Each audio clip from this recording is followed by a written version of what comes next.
Hello everyone, welcome back to our new video. So friend, कैसे हैं आप लोग? आई होप आप लोग अच्छे होंगे। सो फ्रेंड्स, आज हम लोग क्लास 12 का फिजिक्स का फर्स्ट चैप्टर करने वाले हैं, जो कि है electric charges and its field. जी हाँ, और आज का जो हम लोग का टॉपिक रहेगा वो है मेथड ऑफ चार्जिंग। और जैसा कि हम लोग electric charges and its field का लेक्चर नंबर 1 में हम लोग चार्ज एंड इट्स यूनिट और प्रॉपर्टीज ऑफ चार्ज, इन दो टॉपिक को हम लोग कवर कर रखे थे।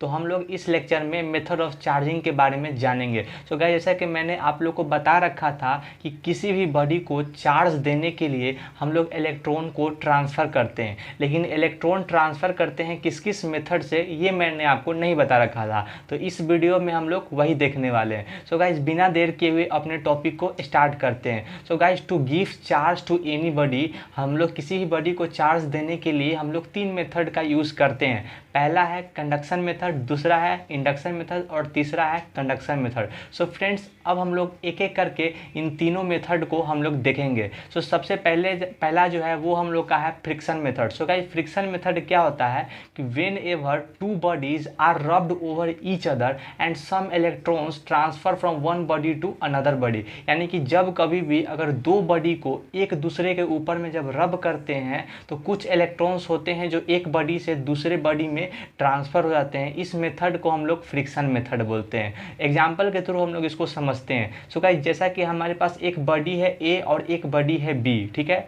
और दोनों बॉडी को जब एक दूसरे के ऊपर में रब कर रहे हैं तो बी जो है वो ए को कुछ इलेक्ट्रॉन्स दे रहा है, ठीक है। तो ए क्या कर रहा है कि कुछ इलेक्ट्रॉन्स को एक्सेप्ट कर रहा है। तो जो बॉडी एक इलेक्ट्रॉन को एक्सेप्ट करता है वो निगेटिव चार्ज बॉडी बन जाता है, और जो बॉडी इलेक्ट्रॉन को डोनेट करता है वो पॉजिटिव चार्ज बॉडी बन जाता है। सो गाइज, यहाँ पे ए बॉडी इलेक्ट्रॉन को एक्सेप्ट कर रहा है, इसलिए ए बॉडी जो होगा वो निगेटिव चार्ज बॉडी बन जाएगा, और बी बॉडी इलेक्ट्रॉन को डोनेट कर रहा है, इसलिए वो पॉजिटिव चार्ज बॉडी बन जाएगा, ठीक है।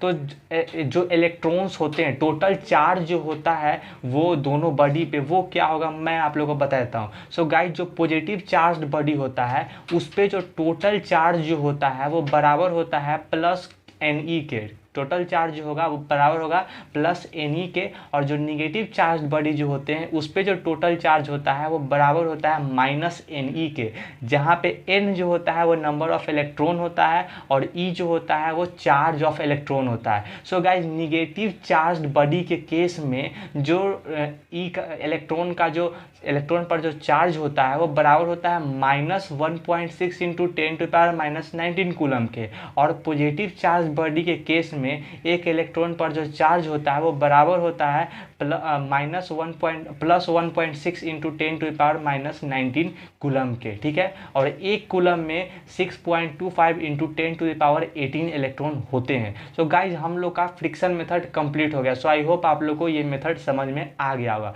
सो गाइज, अब हम लोग का जो दूसरा मेथड है वो है induction method. So guys, induction method क्या होता है कि when a charged body is brought closer to a conductor and there is no contact between them, this method is called induction method। कहने का मतलब कि जब किसी भी चार्ज्ड बॉडी को अगर हम कंडक्टर के पास में लाते हैं लेकिन उसके बीच में कंटेक्ट नहीं होता है, उस मेथड को हम लोग इंडक्शन मेथड बोलते हैं। अब इसको हम लोग एग्जाम्पल के थ्रू समझेंगे। तो जैसा कि आप लोग को एक साइड एक कंडक्टर दिख रहा होगा जो कि एक मेटालिक स्पेयर है, कंडक्टर जो है वो मेटालिक स्पेयर है, ठीक है, और एक साइड आपको चार्ज रड दिख रहा होगा। तो जो मेटालिक स्पेयर है वो न्यूट्रल मेटालिक स्पेयर है। न्यूट्रल मेटालिक स्पेयर बोलने का मतलब ये है कि उसमें जितना पॉजिटिव चार्ज होगा उतना ही उसमें निगेटिव चार्ज भी होगा, ठीक है। तो जब हम लोग न्यूट्रल कंडक्टर, ये न्यूट्रल मेटालिक स्पेयर एक साइड रखे हुए हैं और एक साइड जो है वो हमारा है पॉजिटिव चार्ज रड, ठीक है। तो जब हम पॉजिटिव चार्ज रड को न्यूट्रल मेटालिक स्पेयर के क्लोज ले जाएंगे, लेकिन उसके बीच में कोई नज़दीक उसके बीच में कोई भी कांटेक्ट नहीं होगा, तो उस केस में क्या होगा कि जो भी मेटालिक स्पेयर में जो निगेटिव चार्ज है वो सब चला जाएगा ये पॉजिटिव चार्ज रड के इधर, ठीक है। तो एक साइड जो होगा मेटालिक स्फीयर में वो पूरा निगेटिव चार्ज आ जाएगा और एक साइड में जो है वो पॉजिटिव चार्ज एक्सपोज्ड हो जाएगा, ठीक है। और इसको हम लोग बोलते हैं डाइपोल मोमेंट। एक साइड जो है वो पूरा निगेटिव चार्ज और एक साइड जो है सो पूरा पॉजिटिव चार्ज। तो यहाँ पे आपको दिख रहा होगा कि ये जो बॉडी जिसमें पूरा निगेटिव चार्ज इधर आ गया और पूरा पॉजिटिव चार्ज इधर आ गया, ये अभी तक जो है वो न्यूट्रल ही है, क्योंकि इसमें अभी भी जितना पॉजिटिव चार्ज है उतना निगेटिव चार्ज है, इसलिए ये अभी इस पर कोई भी चार्ज नहीं चला है, ठीक है।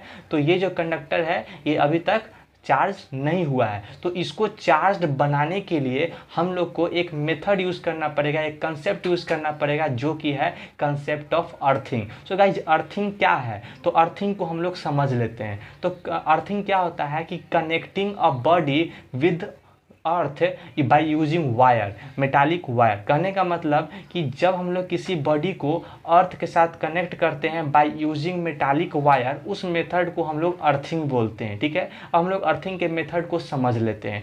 तो गाइस, जैसा कि आप लोग को यहाँ पे साइड में दिख रहा होगा कि पिक्चर में कि एक आपको मेटालिक स्फीयर है जो कि निगेटिव चार्ज मेटालिक है, उसको हम लोग बॉडी बोलते हैं कि एक बॉडी है जो कि निगेटिव चार्ज बॉडी है, ठीक है। और उस निगेटिव चार्ज बॉडी को जब हम लोग अर्थ के साथ कनेक्ट कर रहे हैं एक मेटालिक वायर का यूज करके, तो वो क्या हो रहा है कि वो जो निगेटिव चार्ज बॉडी है उसमें से इलेक्ट्रॉन मूव कर रहा है अर्थ की ओर, और जो अर्थ है उससे करंट मूव कर रहा है निगेटिव बॉडी के ओर, ठीक है। तो ये जो मेथड होता है ये अर्थिंग मेथड होता है। दूसरा हम लोग देख लेते हैं, तो एक आपको दिख रहा होगा कि एक पॉजिटिव चार्ज्ड बॉडी है, उसको जब हम कनेक्ट कर रहे हैं अर्थ के साथ बाय यूजिंग मेटालिक वायर, तो उस केस में क्या हो रहा है कि अर्थ से इलेक्ट्रॉन जो है वो मूव कर रहा है पॉजिटिव चार्ज बॉडी की ओर, और जो पॉजिटिव चार्ज बॉडी है उससे करंट मूव कर रहा है किसी और अर्थ की ओर। तो ये जो मेथड है ये हम लोग, ये जो कंसेप्ट हम लोग का, ये अर्थिंग, कंसेप्ट ऑफ अर्थिंग है। तो ये हम लोग अर्थिंग के कंसेप्ट को हम लोग यूज़ करेंगे इंडक्शन मेथड में बॉडी को चार्ज बनाने के लिए, ठीक है। तो जैसा कि मैंने आपको इंडक्शन मेथड पहले ही बता रखा है कि जब किसी भी चार्ज रॉड को